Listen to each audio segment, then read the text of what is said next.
Hola a todos. En esta oportunidad mi equipo y yo vamos a hablarles acerca del aparato reproductor, tanto femenino como masculino. Iniciaré hablándoles acerca del aparato reproductor femenino.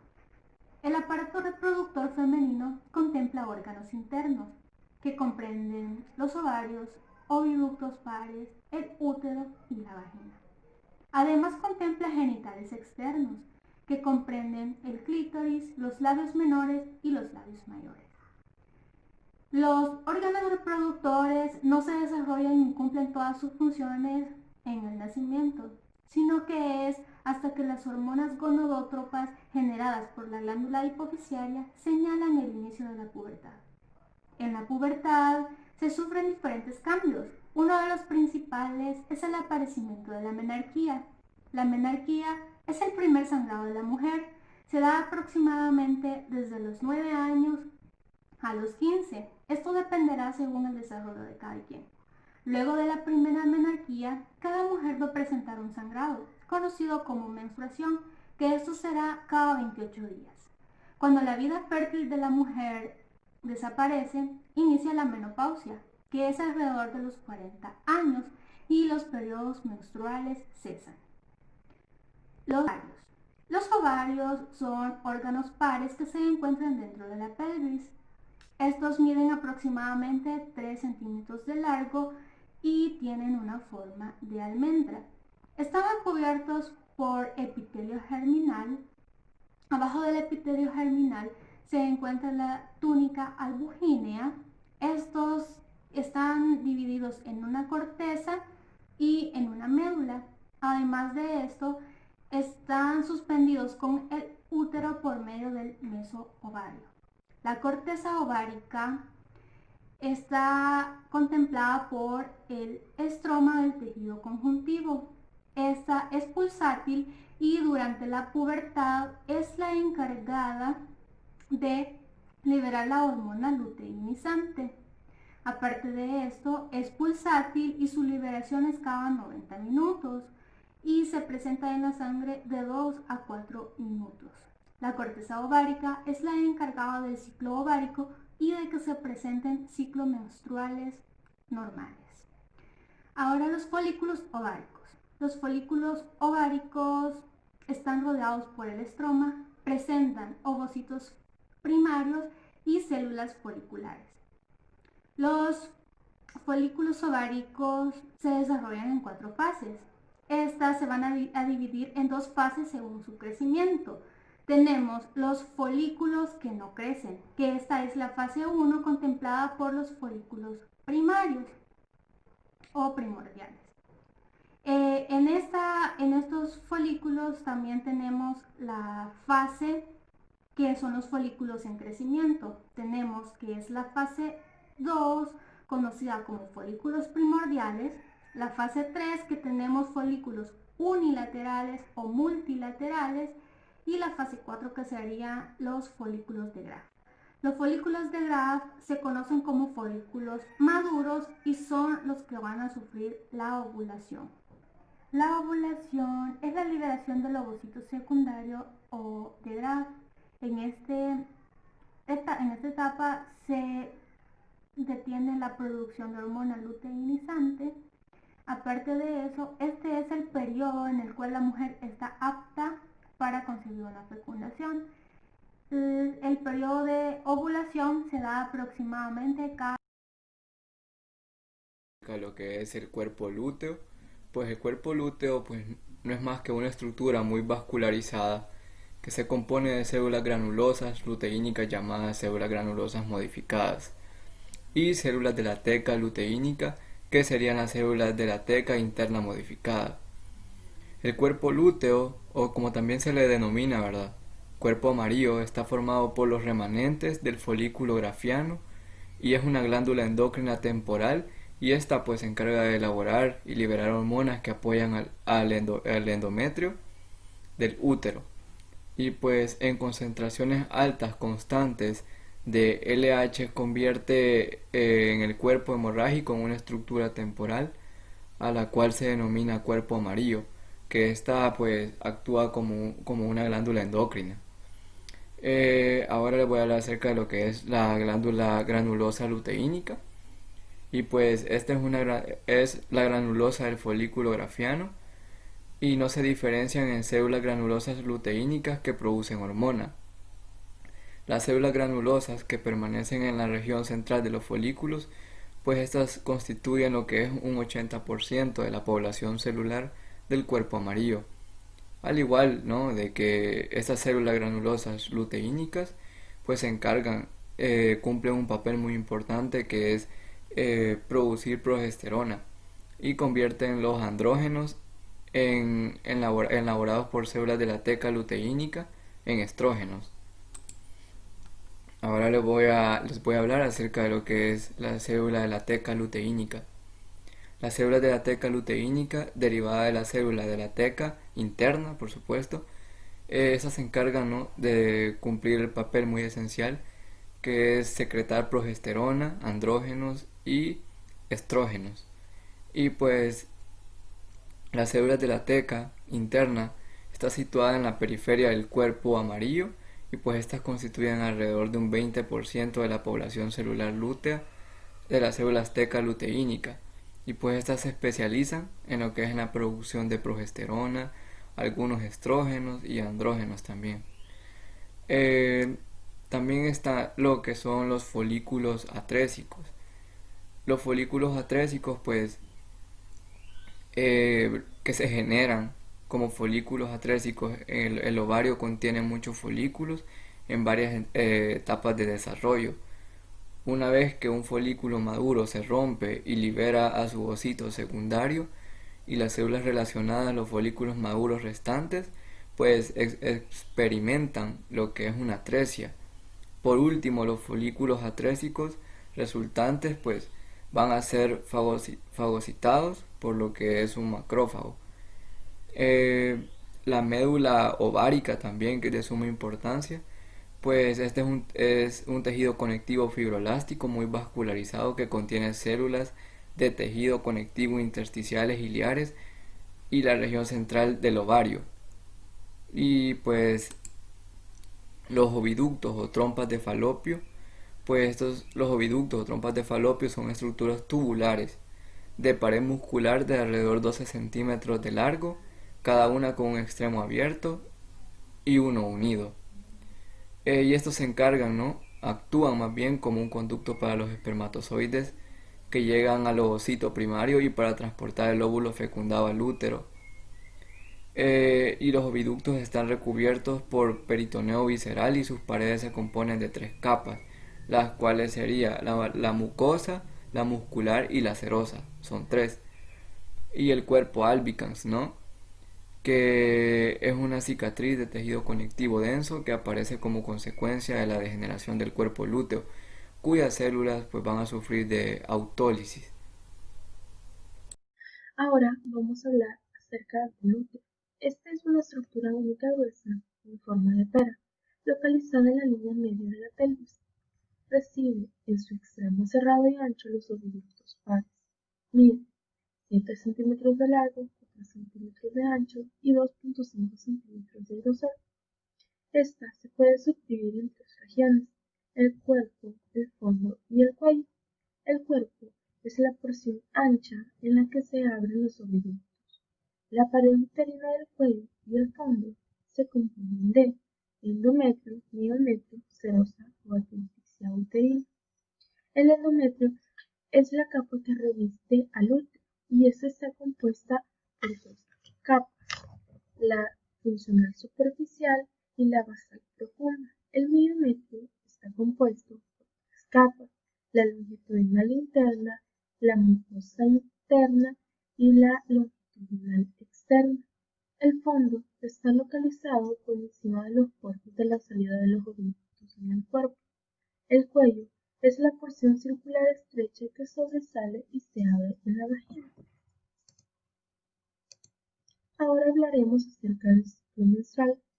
Este tiene una duración de 28 días y se subdivide en tres fases: la fase menstrual, la fase proliferativa y la fase secretora. La fase menstrual va desde el día 1 al día 2 o 3. Esta se caracteriza por la descamación de la capa funcional del endometrio. La fase proliferativa va desde el día 4 o día 5 y esta se caracteriza por el revestimiento del endometrio y la renovación de la capa funcional.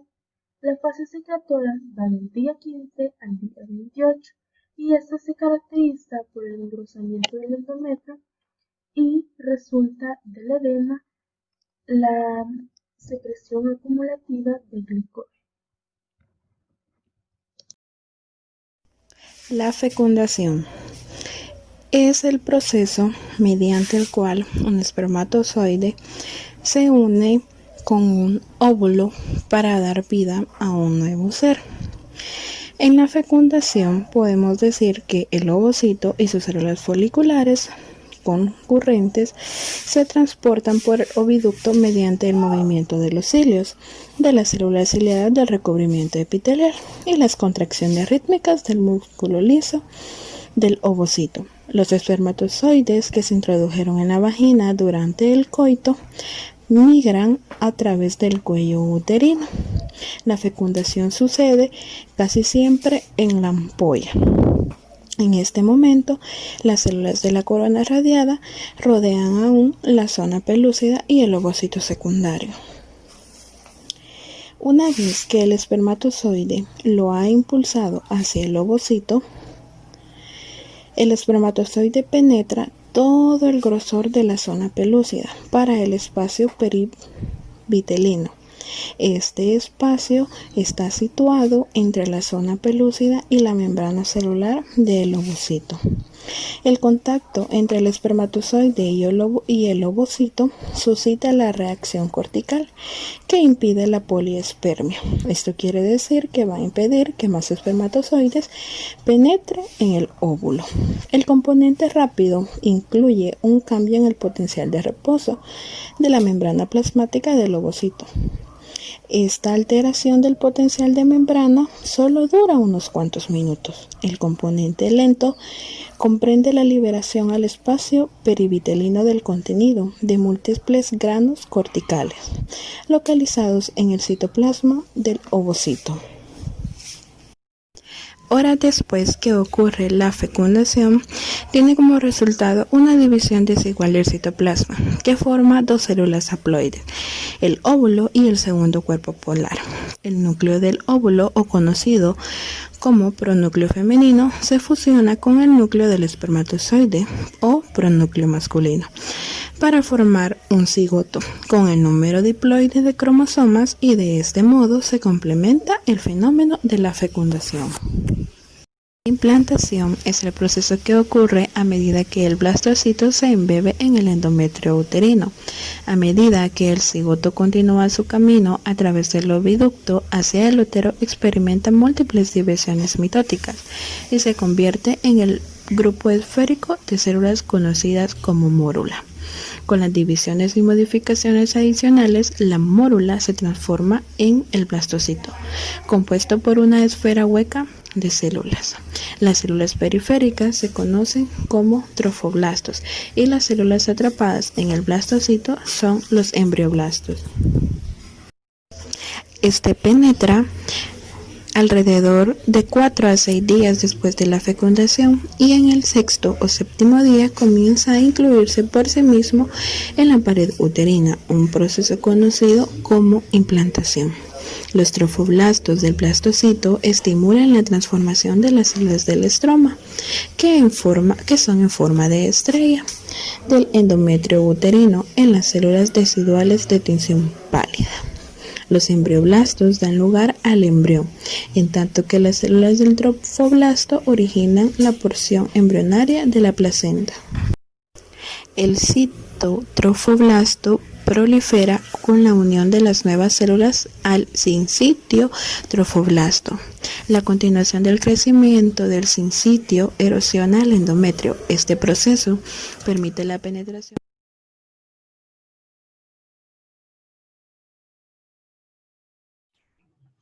Este día les hablaré un poco sobre el tema de la vagina. Dice que es una vaina fibromuscular que se conforma con 3 capas.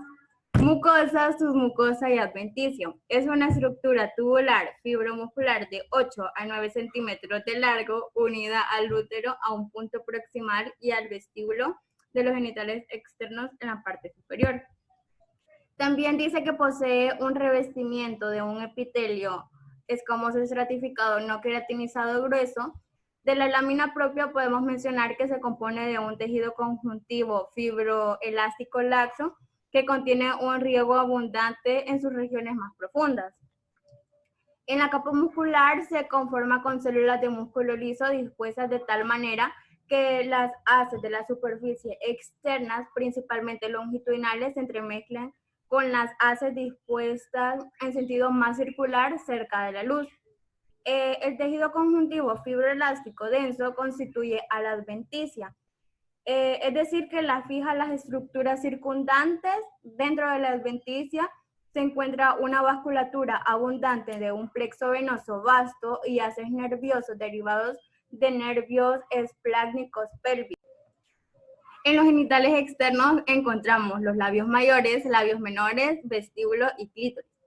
Sobre los labios mayores dice que son dos pliegues de piel que contienen una gran cantidad de tejido adiposo, una capa delgada de músculo liso. También podemos mencionar que está recubierto con pelos gruesos en la superficie externa, a diferencia de la superficie interna lisa, carecen de ellos. Múltiples glándulas sudoríparas y sebáceas desembocan en ambas superficies. Los labios menores están situados adentro y en un plano un poco más profundo de los labios mayores. También son dos pliegues de piel desprovistos de folículos pilosos y tejido adiposo. También dice que en el núcleo contiene tejido adiposo esponjoso que contiene fibras elásticas dispuestas en redes. También contiene múltiples glándulas sebáceas y vasos sanguíneos, terminaciones nerviosas en abundancia. El vestíbulo es la hendidura situada entre los labios menores derecho e izquierdo. También podemos mencionar que es un espacio que recibe secreciones. Esto es gracias a las glándulas de Bartolín, que son dos glándulas secretoras de moco y muchas glándulas vestibulares menores pequeñas.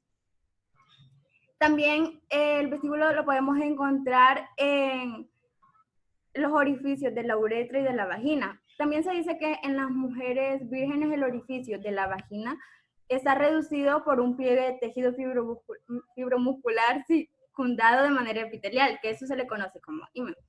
El clítoris se localiza entre los pliegues de los labios menores en la parte superior, donde estas dos estructuras se unen para formar el prepucio sobre la parte superior del glande del clítoris. Las glándulas mamarias son tuboalveolares compuestas y tienen 15 a 20 lóbulos que se irradian desde el pezón y se separan entre sí por tejido conjuntivo, adiposo y colagenoso. También se dice que secretan leche, que esto es un líquido que contiene proteínas, lípidos y lactosa, así como linfocitos y monocitos, anticuerpos, minerales y vitaminas liposolubles para proporcionar la nutrición adecuada al recién nacido. También se desarrollan de la misma forma en los dos sexos, hablando de la estructura, pero esto cambia hasta la pubertad, cuando los cambios en las secreciones hormonales de las mujeres dan paso al desarrollo adicional y las modificaciones estructurales dentro de las glándulas, es decir, como las secreciones de estrógeno, progesterona, del ovario y la de después de la placenta, y la prolactina.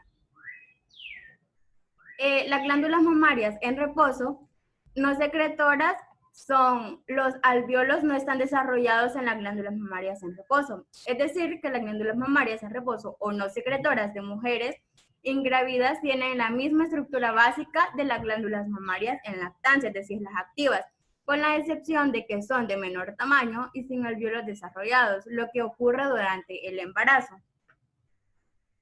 Las glándulas mamarias en lactancia, es decir, las activas, esto se da durante el embarazo. Las porciones terminales de los conductos se ramifican, crecen y se desarrollan unidades secretoras conocidas como alvéolos. Estas glándulas mamarias se activan por brotes súbitos elementos de estrógeno y progesterona, como anteriormente lo decía, durante el embarazo para convertirse en glándulas en lactancia, es decir, que esas suministran leche al recién nacido. Tengan buen día, mi nombre es Francisco Silva y yo les hablaré acerca del sistema reproductor masculino. Para empezar, debemos saber las partes del sistema reproductor masculino. Acá tenemos una imagen macroanatómica donde podremos ver ubicadas todas las partes del sistema reproductor masculino. Tenemos que las glándulas relacionadas con el aparato reproductor masculino son las dos vesículas seminales, la glándula próstata única y las dos glándulas bulbouretrales, también conocidas como de Cooper. Estas glándulas forman la porción no celular del semen, que no solo nutren a los espermatozoides, sino que también proporcionan un vehículo líquido para su transporte dentro del aparato reproductor femenino. En esta imagen podemos observar el pene, la uretra, el testículo, el epidídimo, el conducto deferente, la próstata y la vesícula seminal. Tenemos que los testículos. Cada testículo de un varón maduro es un órgano oval de alrededor de 4 centímetros de largo, 2 a 3 centímetros de ancho y 3 centímetros de grosor. Durante la embriogénesis, los testículos se desarrollan de manera retroperitoneal en la pared posterior de la cavidad abdominal. Conforme descienden al escroto, llevan consigo una porción del peritoneo. Esta vaginación peritoneal, la túnica vaginal, forma una cavidad serosa que rodea de manera parcial la superficie anteroexterna de cada testículo, y ello le permite cierto grado de movilidad dentro de su compartimiento en el escroto. Aquí podemos ver los testículos con su epidídimo que está superior a ellos. También tenemos una imagen histológica donde podemos diferenciar la túnica albugínea del parénquima. Estructura general y aporte vascular. El testículo está dividido por tabiques de tejido conjuntivo en lóbulos testiculares, cada uno de los cuales aloja 1 a 4 túbulos seminíferos. Cada testículo tiene alrededor una cápsula de tejido conjuntivo denso, irregular y colagenoso, conocido como túnica albugínea. En un plano profundo respecto de esta capa se encuentra un tejido conjuntivo laxo muy vascularizado, la túnica vascular, que forma la cápsula vascular del testículo. Cada testículo tiene alrededor de 250 compartimentos en forma de pirámide intercomunicados que se conocen como lóbulos testiculares. En el tejido conjuntivo se encuentran dispersadas pequeñas aglomeraciones de células endócrinas. Las células intersticiales, también conocidas como células de Leydig, sintetizan testosterona. Los espermatozoides se encuentran en el epitelio seminífero de los túbulos seminíferos. Los espermatozoides salen de la red testicular a través de 10 a 20 túbulos cortos, los conductivos eferentes, que se fusionan al final con el epidídimo. La vasculatura de cada testículo deriva de la arteria testicular, que desciende con el testículo al escroto, en compañía del conducto deferente. Los espermatozoides se desarrollan con normalidad a una temperatura más fría, de 35 grados Celsius. Los espermatozoides que se forman a la temperatura del cuerpo son estériles. También tenemos los túbulos seminíferos. Los túbulos seminíferos son túbulos huecos, muy contorneados de 30 a 70 centímetros de largo y 150 a 250 milímetros de diámetro, rodeados por lechos capilares extensos. En los dos testículos se encuentran cerca de 1000 túbulos seminíferos para una longitud total de casi medio kilómetro, encargados de la producción de espermatozoides. Podemos ver que los túbulos seminíferos salen de los testículos. Se van dirigidos para el cuerpo del epidídimo, estos conectados por los conductos seminíferos. Aquí, en la imagen histológica, podemos observar los túbulos seminíferos y el tejido intersticial, así como los testículos. Las células de Sertoli. Las células de Sertoli apoyan, protegen y nutren a las células espermatógenas. Fagocitan remanentes citoplásmicos de espermátides. Secretan la proteína fijadora de andrógeno, hormonas y un medio nutritivo. Y establecen la barrera hematotesticular. También son cilíndricas y altas. Las células de Sertoli desempeñan las funciones siguientes. Yo les mencionaré unas para no ser tan largo. Mencionan que Establecimiento de una barrera hematotesticular para la formación de zonas oclusión entre las células de Sertoli adyacentes. Síntesis y liberación durante la embriogénesis de hormona antimulleriana. Secreción de un medio rico en fructosa que nutre a los espermatozoides y facilita su transporte a los conductos genitales. Síntesis y secreción de inhibina, una hormona que anula la liberación de hormona estimulante del folículo, FSH, por la hipófisis anterior. Síntesis y secreción de la transferrina testicular. Células espermatógenas. El proceso de espermatogénesis por la cual la espermatogonia da lugar a los espermatozoides se divide en 3 fases. Espermatocitogénesis. Diferenciación de la espermatogonia en espermatocitos primarios. Meiosis. División reductiva por la cual los espermatocitos primarios diploides reducen su complemento de cromosomas y forman espermátides haploides. Espermiogénesis. Transformación de espermátides en espermatozoides. Aquí podemos encontrar 2 imágenes histológicas. Una a la izquierda con un tono rosado y otra a la derecha con un tono violeta. En cual, en la imagen izquierda con el tono rosado, podemos identificar claramente las espermatogonias, espermatocitos, espermátides y células de Sertoli, ya que cada una está numerada y se logran diferenciar muy bien. Aunque también en la imagen derecha podemos ver el espermatocito, las células de Sertoli, el túbulo semínico, las espermátides, espermatozoide, células de Leydig. Bueno, esto ha sido todo. Muchas gracias por ver el video.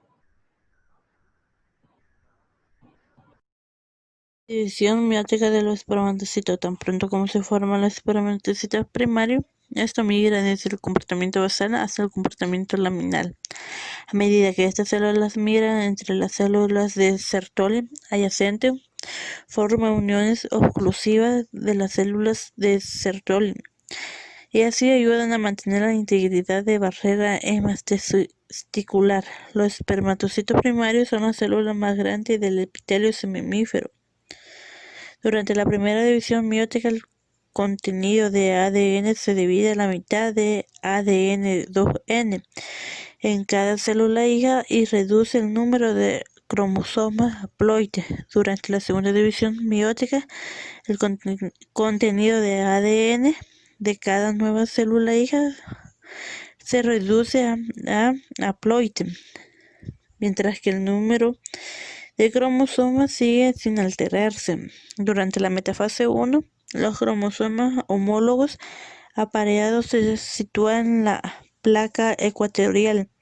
Los miembros de cada par se separan para migrar a los polos opuestos de la célula. En la anafase 1, la célula hija se separa, aunque persiste un puente citoplasmático, formando 2 espermatocitos secundarios durante la telofase 1.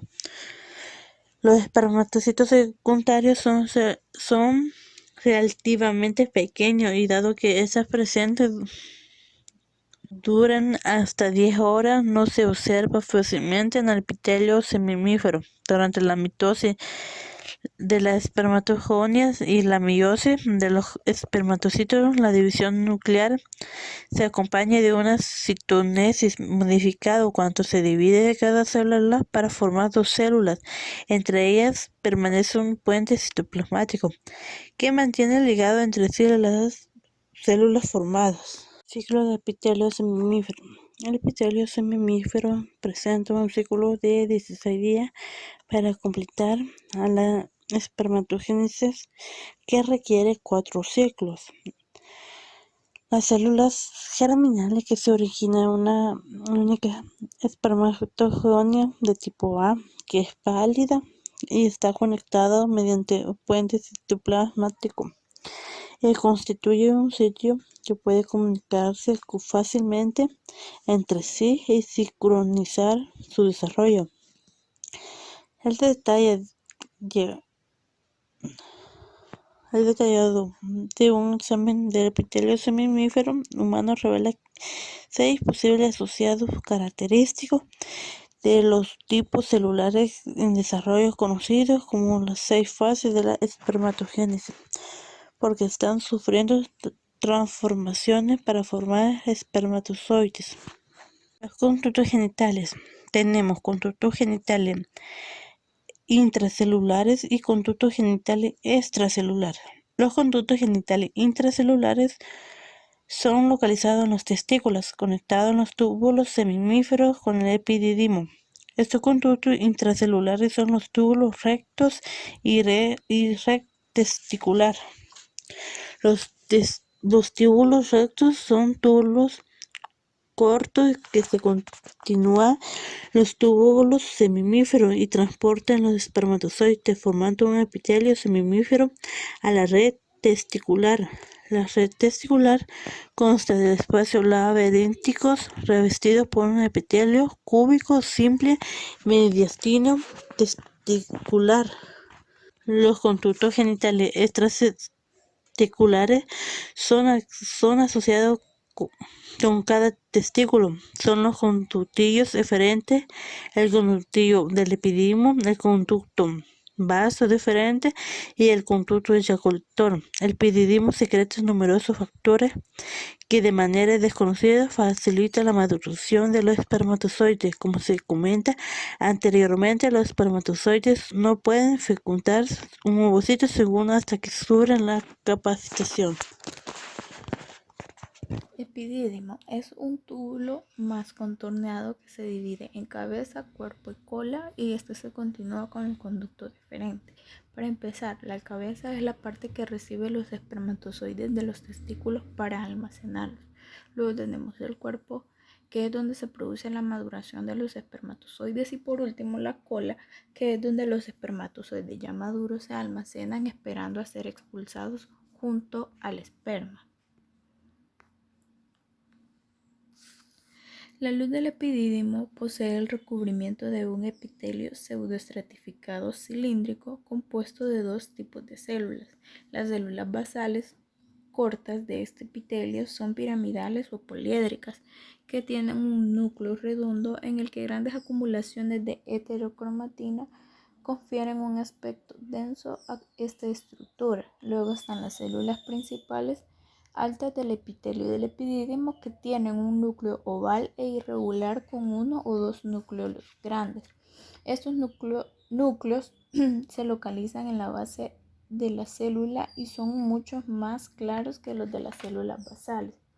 Luego tenemos el conducto deferente, en el que cada conducto deferente es un tubo muscular que moviliza los espermatozoides de la cola del epidídimo al conducto eyaculador, teniendo este un epitelio cilíndrico pseudoestratificado similar al del epidídimo, aunque las células principales son más cortas. Luego el conducto eyaculador. La ampolla del conducto deferente se une a la vesícula seminal para crear el conducto eyaculador, que a continuación penetra la glándula próstata y desemboca en la uretra prostática. Las glándulas genitales accesorias. Iniciando con las vesículas seminales, estas dos vesículas son estructuras tubulares sumamente enrolladas de unos 15 centímetros de largo. Se localizan entre la superficie posterior del cuello de la vejiga y la próstata y se unen a la ampolla del conducto deferente justo arriba de esta última. La mucosa de las vesículas seminales está muy contorneada y crea fondos de saco similares a laberintos que se observan abiertos hacia una luz central. La luz está revestida por un epitelio cilíndrico pseudoestratificado que se compone de células basales cortas y células cilíndricas bajas. Luego tenemos la próstata, que la próstata rodea una porción de la uretra, secreta fosfatasa ácida, fibrinolicina y ácido cítrico directamente a la luz de la uretra. La cápsula delgada de la glándula se compone de un tejido conjuntivo denso, irregular, colagenoso, muy vascularizado. Luego tenemos las glándulas de Cooper o bulbouretrales, que estas están localizadas en la base del pene, secretan una solución lubricante y resbalosa en la uretra. Su cápsula fibroelástica contiene no solo fibroblastos y células de músculo liso, sino también fibras de músculo esquelético, derivadas de los músculos del diafragma urogenital.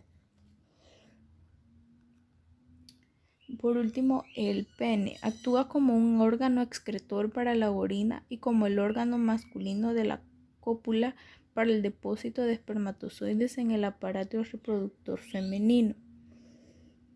El pene se integra con 3 columnas de tejido eréctil, encerradas cada una por una cápsula de tejido conjuntivo denso y fibroso, la túnica albugínea. Los espacios vasculares dentro del tejido eréctil se congestionan con sangre y ello posibilita la erección del pene. El tejido eréctil del pene contiene múltiples espacios de forma variable recubiertos de endotelio separados unos de otros por trabéculas de tejido conjuntivo y células de músculo liso. Luego tenemos los mecanismos de erección, eyaculación y detumescencia. La erección ocurre cuando el flujo sanguíneo se cambia a los espacios vasculares de los tejidos eréctiles y posibilita que el pene crezca y se torne turgente.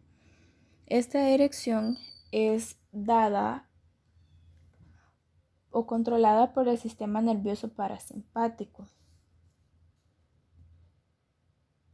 por medio de el óxido nítrico, la liberación de óxido nítrico que relaja los músculos lisos de las ramas de las arterias profundas y dorsal del pene e incrementa el flujo de sangre a este órgano, produciendo lo que conocemos como erección. Luego de la erección se produce la eyaculación, que esta es la expulsión forzada del semen de los conductos genitales. Cada eyaculado cuyo volumen es cercano a 3 milímetros consiste en secreciones de las glándulas genitales accesorias y contiene de 200 a 300 millones de espermatozoides. Y por último tenemos la detumescencia, que esta es que conforme la sangre sale de los espacios vasculares, el pene presenta la detumescencia, que es cuando el pene se torna flácido o vuelve a su estado original.